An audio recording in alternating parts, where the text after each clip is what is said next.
একটা 20 টাকার মাল বেচবে, এইটার জন্য কাস্টমাররা যতবার সার কইছে, হয়তো এটা বেচা হইলে মালটা সর্বোচ্চ হয়তো 25 পয়সা অথবা 1 টাকা লাভ হবে। এইটার জন্য তে মনে 50 বার কইছে, জি স্যার, জি জি, ইনটেক ইনটেক, একদম একদম ইনটেক, জাপানি, হ্যাঁ জাপানি স্যার, একদম জাপানি। জাপান থেকে আমরা এলাকা, আমার ডাইরেক্ট আমরা দোকানের সাদি দিয়া জাপান থেকে পড়ছে, ডেকের জাপান, জাপানি জাপান তো আমরা বাড়িতে স্যার। মানে এটারে বলতে বলতে জি স্যার বলতে বলতে ফেনা উঠে এলাইছে।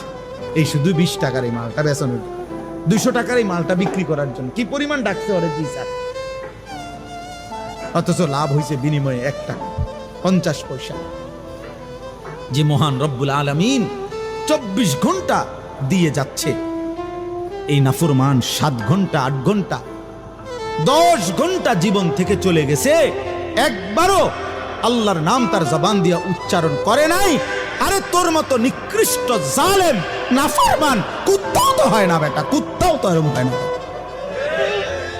মানুষের বাচ্চা তুই কিসের বেটা, তুই কোন মারফুট বেটা?